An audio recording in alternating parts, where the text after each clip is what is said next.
Abi yakin anak Abi pasti bisa melewati semuanya. Semangat ya, sayang. Jangan menyerah. Jangan tinggalkan Abi dan mama kamu. Hatiku mencelos mendengar ucapan Gus Azmi. Orang lain saja begitu peduli kepada Raihan. Sedang Mas Ibnu yang notabene ayah kandungnya selalu abai, dan bahkan dia tidak pernah menginjakkan kaki di pesantren selama Raihan mondok.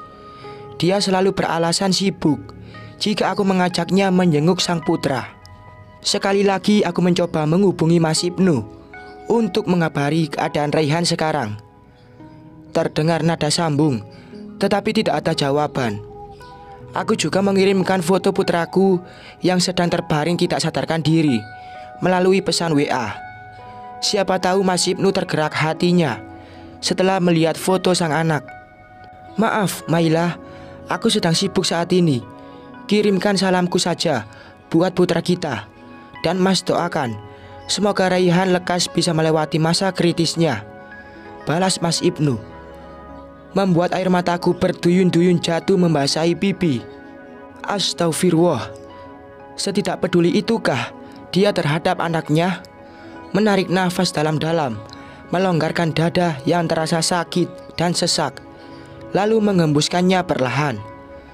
Aku tidak boleh terlalu berharap kepada laki-laki itu. Biarlah dia hidup dengan dunianya sendiri, terbuai dengan kesibukan hingga lalai dengan kewajiban. Sekali lagi saya minta maaf, Bu Mailah. Lirik Gus Azmi penuh dengan penyesalan. Bukan salah jenengan, Gus. Semua sudah takdir, jawabku sembari menarik 2 lembar tisu dari kotaknya dan menghapus jejak air mata, juga jejak cinta Mas Ibnu di hati. Aku dan Gus Azmi menoleh secara bersamaan ketika mendengar suara lembut nan menyejukkan hati mengucapkan salam. Nyai Hanifah mengulas senyum sambil berjalan ke arah kami. Gegas aku berdiri, menyalami dan mencium punggung tangan guru ngajiku dulu, dan mempersilahkan beliau duduk. Sudah sarapan belum, Duk? Tanya perempuan berhijab hitam panjang itu, seraya mengusap bahuku. Ah, tangan lembut serta rangkulan Nyai Hanifah sudah seperti ibu, membuat diri ini kian merindukan sosok wanita yang telah melahirkanku dan sudah lama tidak aku temui. Dereng, Bu Nyai, jawabku sembari memasukkan gawai yang aku pegang ke dalam tas. Sarapan dulu, Nduk. Umi bawa nasi sama lauk pauk dari rumah. Sebentar lagi Pak Rahmat membawa makanan itu ke sini. Dan benar saja, tidak lama kemudian Pak Rahmat, supir Nyai Hanifah, masuk membawa rantang dan juga tikar. Gegas aku membantu laki-laki berusia lebih dari setengah abad itu untuk menyiapkan sarapan, lalu memanggil Abraham yang sejak tadi belum terlihat batang hidungnya.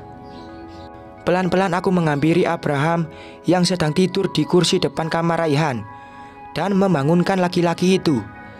Namun dia tidak juga mau membuka mata. Sepertinya dia kelelahan karena habis melakukan perjalanan jauh, ditambah harus ikut begadang menjaga putraku. Aku menatap wajah Abraham yang terlelap sambil membungkuk. Gus Azmi berdehem ketika melintas di sebelahku, membuatku bersingkat kaget dan langsung berdiri salah tingkah. Biar saya yang membangunkan Mas Abraham. Bu, ucap Gus Azmi dengan santun. Aku menjawab dengan anggukan kepala, kemudian kembali masuk dan duduk di sebelah Nyai Hanifah. Azmi, sama suami kamu mana, Duk? Aku mengerutkan dahi ketika Nyai Hanifah menanyakan suamiku. Mungkin perempuan berwajah cantik, walaupun sudah berusia lebih dari setengah abad itu, mengira kalau Abraham adalah suamiku. Gus Azmi sedang membangunkan teman saya, Umi, sahutku dengan suara selembut mungkin.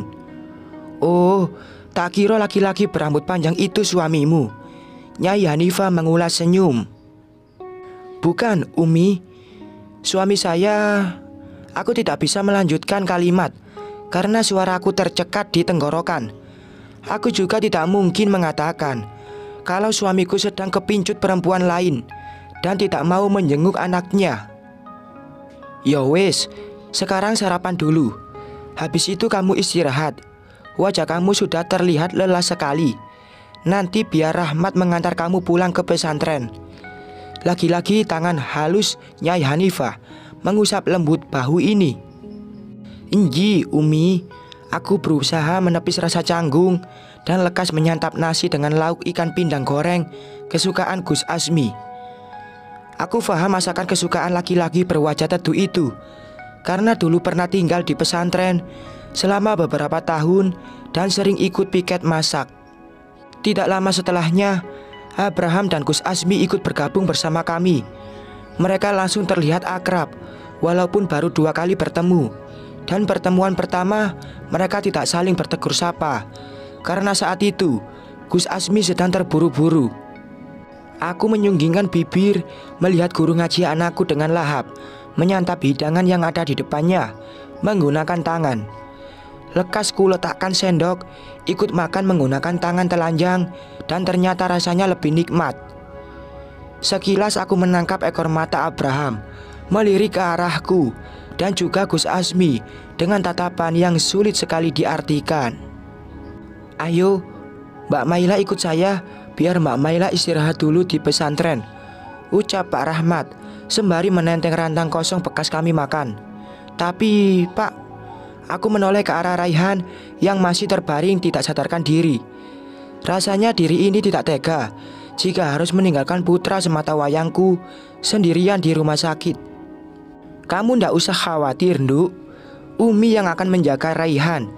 Raihan itu sudah seperti cucu Umi sendiri," timpal Nyai Hanifah, seperti bisa membaca isi hatiku yang begitu mengkhawatirkan Raihan. "Ya sudah, Umi, saya pergi dulu.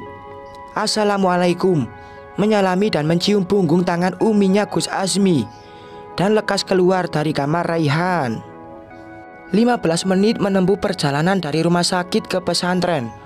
Pak Rahmat akhirnya menepikan mobilnya di depan gedung bertingkat 4 yang selalu aku rindukan. Suasana kebersamaan serta kenyamanannya. Andai saja aku tahu rumah tanggaku dengan Mas Ibnu akan berantakan seperti ini. Dulu aku lebih memilih dijodohkan dengan anaknya Umi Hanifah, yang sampai sekarang belum aku lihat orangnya. Sebab dia tidak mau menemuiku setelah mendengar kabar kalau aku menolak secara halus perjodohanku dengannya. Aku menolak bukan tanpa alasan. Saat itu Mas Ibnu sudah mendatangi orang tuaku dan meminangku sebelum perjodohan itu. Walaupun aku belum mengenal dekat Mas Ibnu, aku hanya bertemu beberapa kali saat dia KKN di dekat pesantren. "Monggo, Mbak Maila," Pak Rahmat berujar sambil membukakan pintu untukku. "Ya Allah, Pak, pakai dibukain pintu segala. Sudah kayak Cinderella saja." Aku tertawa kecil. Kata Bu Nyai, saya harus memperlakukan Mbak Maila dengan baik. Sebab Mbak Maila itu... "Wislah, Mbak, monggo melbet." Pak Rahmat menggantung kalimat, membuatku penasaran apa yang hendak dia katakan. Ning Mahfia, anak bungsu Nyai Salama, keluar ketika mendengar suaraku dan mengantarku ke asrama putri untuk istirahat. "Kalau butuh sesuatu tinggal panggil santriwati saja ya, Mbak. Mudah-mudahan sampean kerasan tinggal sementara di sini," ucap Ning Mahfia sambil mengulas senyum kepadaku. "Insya Allah, matur sembah nuwun ya, Ning. Sudah mau nganterin saya sampai ke kamar. Saya jadi merasa tidak enak karena sudah merepotkan sampean sekeluarga," jawabku merasa sungkan karena sambutan yang begitu hangat dari adik Gus Asmi. "Tidak merepotkan kok, Mbak. Ya sudah, saya mau ngajar dulu. Assalamualaikum." Wanita berwajah cantik dan mempesona itu segera keluar dan menutup pintu. Aku lekas mengenyakkan tubuhku di atas kasur, meluruskan kaki, dan langsung terlelap karena memang mataku sudah terasa sangat mengantuk. Bersambung.